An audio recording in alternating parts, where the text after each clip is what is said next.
He wakes to the sound of his own heartbeat, loud and uneven, like drums echoing down a long tunnel. His mind floating between darkness and fire, his body refusing to rest. He feels the weight of bandages across his chest, heavy and sticky, the smell of blood sharp in the air. He does not know where he is, or why everything hurts. The ceiling above him blurs, white lights flashing in rhythm with the pulse that shakes his ribs. He hears voices, soft and distant, nurses, doctors, footsteps shuffling, and whispers of disbelief. They call it impossible. They say 8 wounds clean and deep. No one should live through that, not even with machines keeping time for him. He tries to speak, but his throat is dry, his lips cracked. He feels like a ghost caught between the world of the living and something colder, a place without sound except for the endless drum inside him. He remembers nothing, only the heat of something violent, the flash of metal, the sound of his own breath breaking, and then, nothing. Nurse leans over her face, lined with worry. Her eyes flicker to his chest, and she whispers a prayer under her breath. She says he should rest. She says he is lucky, and then she moves away, her hands shaking as if she has touched something sacred or cursed. He tries to move, but pain grips him like chains. Days pass, or maybe hours. Time means nothing. He watches the world through half-closed eyes. The machines hum like distant insects. He counts his breaths, and each one feels like a negotiation between him and death. He does not understand why he is still here. He feels something strange beneath his skin, something that hums like hidden electricity. When the doctor arrives, his words are calm, but his eyes are not. He says there was no medical reason for this survival. He says the knife went too deep. The heart should have stopped, but somehow it did not. He says the man's blood clotted faster than humanly possible, as if something inside refused to let go. At night he dreams of silver light and a small voice calling his name, though he cannot remember who the voice belongs to. He sees flashes of a dark alley, wet pavement, a small shape crouched in fear, and the gleam of steel in the rain, his own hand moving without thought, his body stepping between the blade and the child. He wakes drenched in sweat, the memory fading like smoke, but the ache in his chest burns deeper. He looks at the scars wrapped in bandages, and for a moment he swears they glow faintly under the hospital lights, a pulse beneath his skin, like the echo of a second heart. He tries to rest, but the world feels different, the air heavier, the silence too alive. He senses movement just beyond the walls, as if something unseen is waiting for him to wake fully, as if his survival has been noticed. He closes his eyes and listens to the heartbeat that will not stop, a sound that no longer feels entirely human. The morning light leaks through the thin hospital curtains, pale and cold, and he blinks against it, his body heavy but restless, the sound of the machines fading into the hum of the city outside. He feels like he has been dreaming with his eyes open, every breath a reminder that something inside him has changed. The doctors come and go, their faces tight with confusion, their words soft but urgent. They call him a miracle. They tell him 8 stab wounds, none missing, a vital organ, all somehow missing by fractions of inches. They say his recovery defies logic. His blood tests show strange results, levels they cannot explain, his cells regenerating faster than normal, as if he is healing from the inside out. He listens but does not answer. His mind drifts between the present and the flashes that come uninvited. Silver eyes, small hands, a voice whispering help me, and the sharp sting of metal cutting through the night. He remembers the feeling of stepping forward without hesitation, a moment of pure instinct before everything went black. The nurses avoid his gaze. Now they talk quietly near the door and cross themselves when they think he cannot see. He feels the fear in the room like a thick mist pressing against his chest. He wonders if they sense it, to the strange vibration that lingers in the air whenever he moves, as if the air itself remembers him. When he tries to stand, the world sways and light bursts at the edge of his vision, colors too bright to be real. The nurse rushes to help him, but stops midway, her hand hovering inches from his arm. Her eyes widen. She says his skin feels warm, like the surface of a machine, not flesh, but something alive with power. That night he cannot sleep. He lies still, staring at the dark ceiling, the room breathing with him. He hears whispers in the hallway, voices, not human, a language that feels like music made of electricity. He thinks it is the medication until the window glows faintly, with a blue light that dances like water. He blinks, and it is gone. The next day, a man in a black coat comes to see him, not a doctor, not a nurse. The man's badge has no name, only a symbol that looks like a circle broken by 3 lines. The stranger asks, Questions not about the attack but about what he remembers before it, about lights in the sky, about dreams that feel like memories. He answers nothing, but the stranger leaves him with a look that says he already knows. As the sun sets, he walks to the window and looks out. The city lights shimmer and pulse like stars. Caught in glass, he feels a pull deep in his chest, a rhythm that matches the glow of the distant skyline. He knows it is not over. Whatever started that night is still watching, waiting. He touches his chest and feels the faint hum beneath his ribs, like a second heartbeat, whispering to something far beyond the world he knows. And for the first time since waking, he is afraid not of dying but of what living now means. He steps out of the hospital for the first time in weeks. The air thick with the smell of rain and exhaust, the sky a dull gray mirror that stretches endlessly above him. He moves slowly, each step a reminder that he should not be alive, yet the ground feels different under his feet, as if the world itself has shifted slightly to make room for him. People pass by without noticing him, but he feels their heartbeats faintly, like ripples against his skin. He can sense their fear, their boredom, their longing. It comes in waves, soft and overwhelming. He blinks hard, trying to shake it off, but it clings to him like static in his mind. City hums louder than he remembers. Every light seems brighter, every sound sharper. He can hear the rhythm of the traffic, the distant thunder, the electronic buzz of street signs. He wonders if this is what dying feels like, a strange awakening into a world that no longer hides its pulse. He walks aimlessly until the sun dips below the buildings, painting the streets in orange and shadow, and then he sees it again, a flicker in the sky, not a plane, not a drone, just a line of lights moving together, in perfect silence, forming shapes that seem almost alive. He stops in the middle of the sidewalk, staring up as the pattern shifts, like it is speaking to him in a language his bones already know. A woman bumps into him, mutters something and walks away, but he barely hears her. His body feels heavy, his chest tight, as if something inside is answering the lights. He whispers to himself that it is nothing, just exhaustion, just trauma, but the air vibrates slightly at his words, as if disagreeing. Heads home to his small apartment on the edge of the city. Every shadow in the hallway seems to breathe with him, the hum in his chest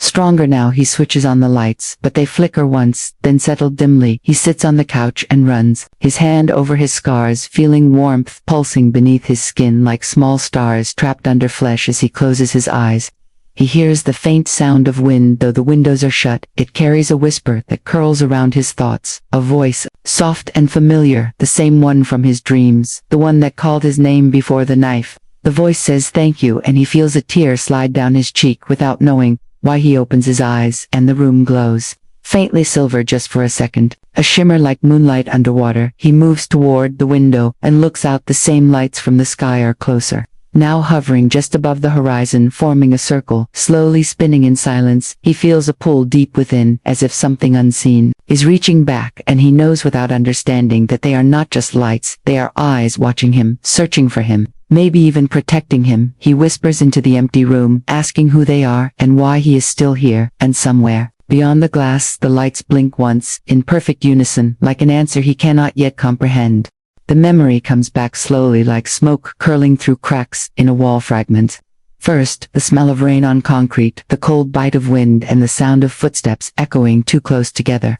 He had been walking home late that night, the streets nearly empty, neon lights flickering above puddles that reflected the world upside down. He remembers hearing a sound, small and frightened, a cry that barely reached his ears. He turned toward the alley, narrow and dark, and saw movement at the far end. A child crouched near a dumpster, trembling hands covering a face too pale to be human. He called out, asking if they were hurt, but the child only stared at him, eyes glowing faintly silver in the dim lights. Something in him froze, not from fear, but from knowing deep inside that this was not normal, not something he should be seeing. The air around the child shimmered slightly, like heat rising off metal. He took a step closer, and that was when he heard another sound behind him, the quick rush of shoes on wet pavement, the sharp whisper of a blade cutting air. He turned just as the first attacker lunged, the knife catching the streetlight for a second before sinking into his side. He gasped, but his body moved on instinct. He pushed the child behind him and swung his arm, knocking the attacker away. Another came from the shadows, their eyes wild, their faces desperate and strange. He felt the knives pierce him again and again, the world flashing white, each time the pain unbearable. But his legs refused to give out. He kept standing, the child clutching his coat, silent. Now no tears, no words, only those silver eyes, reflecting the chaos like mirrors, showing something far beyond human blood. ran down his arms and the world tilted. He thought he was dying, he thought he would fall and never rise again, but then the light changed, it poured from the child, like liquid stars flooding the alley, turning the rain to steam. He felt the knives burning inside him, but not with pain, with heat that felt alive. The attacker screamed and vanished, swallowed by that light, or maybe erased, he could not tell. His vision blurred and his body finally gave way. He fell to the ground, gasping as the child knelt beside him, one small hand pressed to his chest, the silver eyes soft and ancient, the voice like wind whispering, "Thank you." Again and again he tried to speak, but no sound came, only warmth spreading through his body, like fire meeting blood, and before he could ask who or what the child was, the world folded inward, darkness swallowing everything except that silver glow and the faint echo of his own heartbeat refusing to stop. He woke later in the hospital, thinking it had been a dream, but now standing in his apartment, he can still feel that warmth beneath his scars, and the echo of the child's voice lingers in his head, like a promise not yet fulfilled. The nights grow longer now, the city never sleeping, but he feels alone among the crowds, the air buzzing faintly around him, like electricity, the hum beneath his skin, stronger than ever, each step carrying him through streets that feel narrower and taller than before. He notices the lights first, as tiny flickers in the distance, hovering above rooftops or slipping between the gaps in buildings. At first he thinks they are reflections on glass or distant cars moving too fast to track, but they come again and again, following his path, always just beyond reach. The pattern of the lights changes with his movement, sometimes darting in short bursts, sometimes gliding slowly in perfect alignment, as if they are playing a game only he knows exists. He stops in the middle of an empty street to watch the shapes shift, forming lines, circles, and angles that seem to communicate something he cannot yet understand. Each night, the lights come closer until they fill his vision with brilliance without blinding him. They hum a sound that resonates deep inside his chest, a vibration that feels like the echo of his own heartbeat, or maybe the pulse of something larger watching from above. He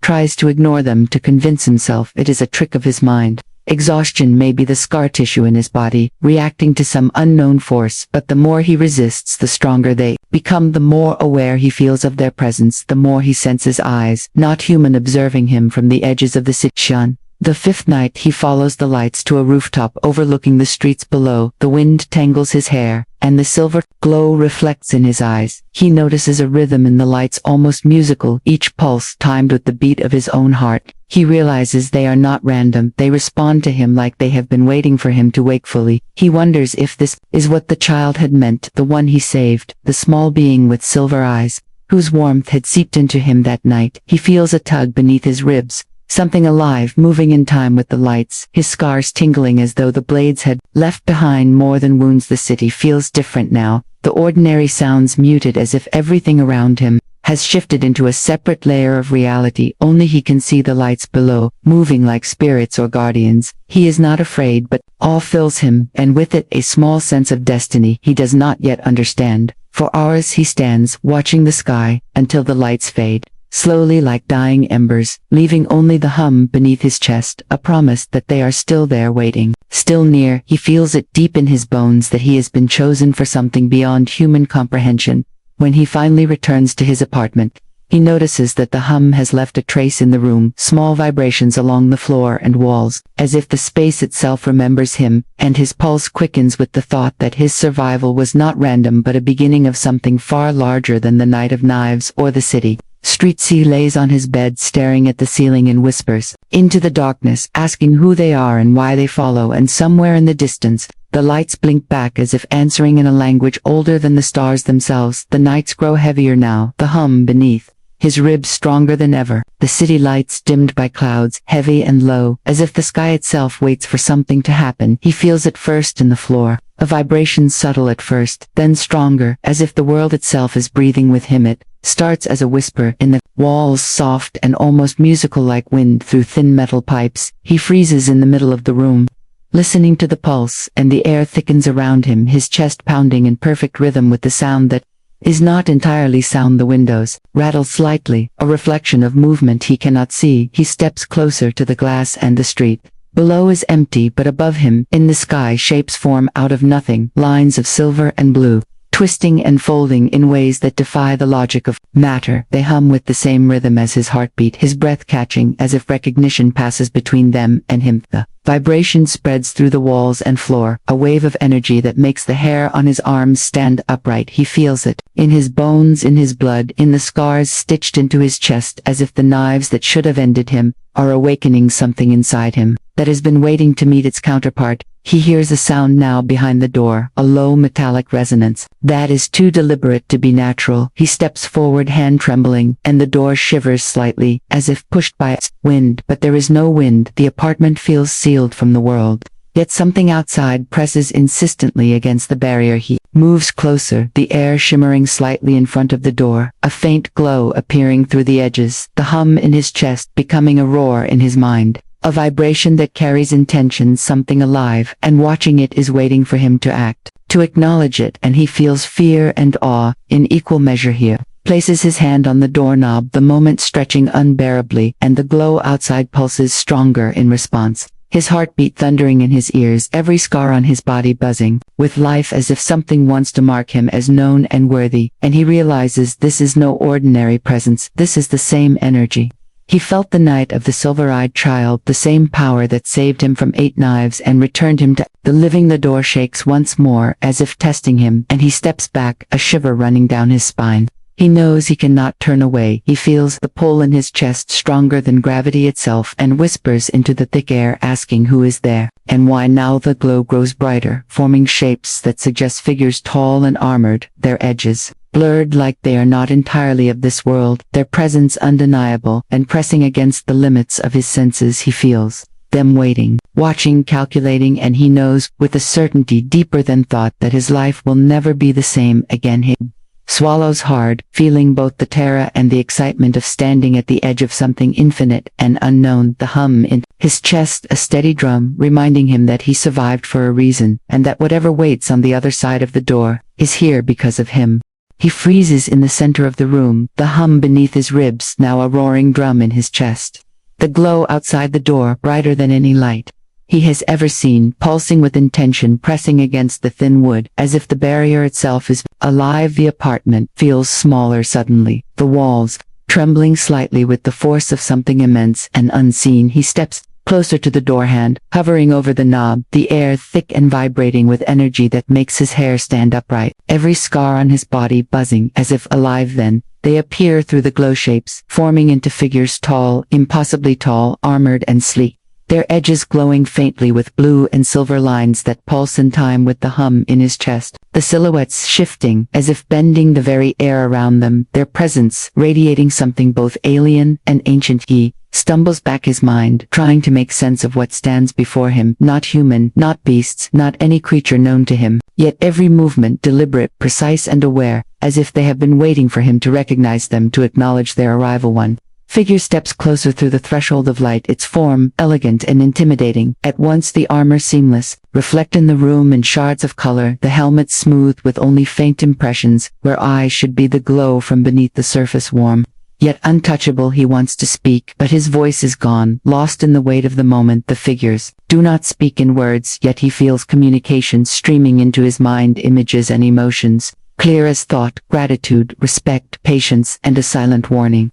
They did not come to harm unless he refused them. The hum in his chest synchronizes with theirs, a rhythm connecting him to them, as if the scars, the knives, the survival itself were keys, unlocking something inside that has lain dormant, waiting for this encounter. They are here because he endured, because he chose the child over himself, because he refused to die. Another figure appears beside the first, taller, still more imposing, the blue and silver lines on the armor shifting like living circuits. They raise a hand, not threatening but ceremonial, a gesture that feels like acknowledgement of a debt long ago paid, unknown to him yet honored. Now the room feels impossibly small, the air thick with energy and expectation. He senses them, observing every twitch of muscle, every pulse in his veins, their presence weighing on him, yet not with fear but with awe and reverence. The apartment no longer his alone, but shared with beings beyond comprehension. He swallows hard, the taste of iron and anticipation on his tongue, his mind racing with questions he cannot yet voice. The child, the night, the knives, the survival, every detail converging in this moment of revelation.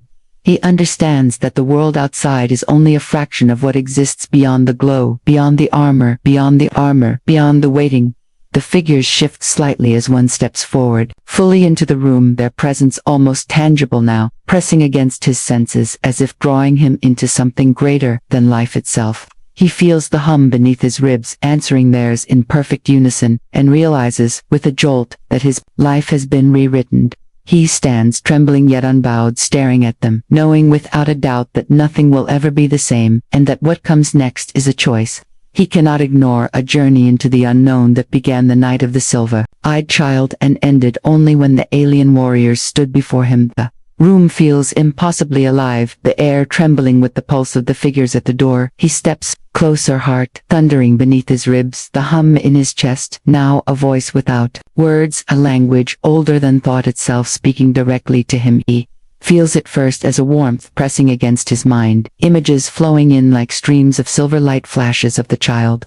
The one he saved, the small being crouched in the alley, eyes glowing like liquid stars, hands trembling before him, pleading silently for protection and survival. The warriors communicate not in words but in sensation, the first figure, reaching into his mind, a touch of thought and memory connecting them to the event. He remembers the knives, the pain, the instinct, the choice, every detail laid bare for them to see, and for him to understand. He sees the child not as human, not as alien, not as either, but something in between, a spark of life older than the stars, carrying a fragment of something sacred, a presence that could not survive on its own, yet meant to endure through others, through him. Through the night he had risked everything to save. The warmth spreads from the warrior into his chest, like liquid fire, his scars tingling with every pulse, every heartbeat, answering the rhythm of the beings outside, and he realizes that his survival, 8 stabs, 8 wounds, 8 moments away from death, were never random. They were a seal, a preparation, a link forged between worlds and generations unknown to him until now. The second warrior steps forward, and he feels a rush of emotion, not his own gratitude, deep as oceans and patience infinite, yet boundless. They show him visions of the child hidden in distant places, in the shadows, watched by enemies beyond comprehension, forces older than humanity, waiting for it to fail, and then the memory of him appearing in that alley, taking the blows that should have ended him. The alien figures bow slightly, not out of submission but acknowledgement, recognition of his choice, his courage, the refusal to let fear dictate the night, the knives, the life that should have ended, and the life that began instead, carrying the child forward. He feels something stir beneath his ribs, a new pulse, a resonance connecting him to the child and to them, a thread, invisible yet unbreakable. The warriors surrounding him, not threatening but protective, as if they themselves have waited for someone to endure like he has endured, to bridge the gap between what is known and what must exist. His mind swirls with questions, but the answers are already here in the silence. The images, the hum, the light, the connection, stronger than thought, stronger than blood, stronger than survival. They are here because he chose correctly, because he acted without hesitation, because he carried the burden no one else could. He whispers the child's name softly into the charged air, and the figures respond with a movement subtle yet profound, their presence bending reality around him, a promise made without sound, that what he has begun cannot end in failure. He feels awe and fear intertwined, but mostly understanding the truth of his survival and the weight of what comes next, and realizes for the first time fully that nothing in his life has prepared him for the responsibility that stands at his door. The glow in the room pulses brighter than ever, the hum in his chest now a roar that fills every corner of his mind and body. He stands in the center, trembling yet steady, feeling the weight of everything that has led him here, the night of knives, the child, the survival, the scars, each heartbeat a drum of destiny. The warriors shift around him, forming a circle, their presence pressing against his senses, a force impossible to resist, yet not threatening, only demanding recognition and understanding of the path he has chosen without knowing it, the path forged through pain, courage, and instinct. He feels the thread beneath his ribs stronger than gravity itself, a connection to the child, the small being that had asked for his protection, that had carried something precious through danger and death. The 8 stabs that should have ended him, now a seal, a proof, a bridge between worlds, and he knows that he is bound to it forever. Monkages fill his mind, visions of distant planets, of silver skies, and endless oceans of light, the child growing, guided by forces beyond human comprehension, and him standing at the edge of every moment, shaping history without even trying his survival. A catalyst for something immense, something infinite. He looks at the figures and feels their acknowledgement. The first warrior, stepping forward, placing a hand almost gently against his chest, a sensation of warmth and authority flowing through him. The second, bowing slightly, their collective presence, a promise, and a warning that whatever he chooses now cannot be undone.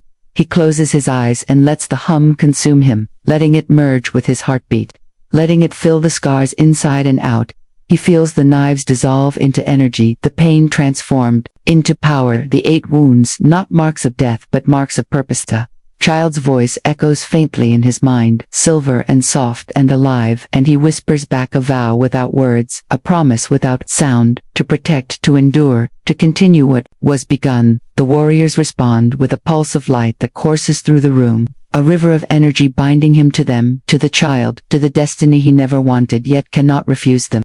Apartment fades from his perception, the walls dissolving into strands of glowing energy, the city below nothing more than a memory, as he stands at the center of a force that is larger than life, larger than death, larger than anything. He has known the alien warriors surrounding him like guardians of a truth he finally understands. He opens his eyes and sees them not as strangers but as witnesses to his choice, as partners in the path.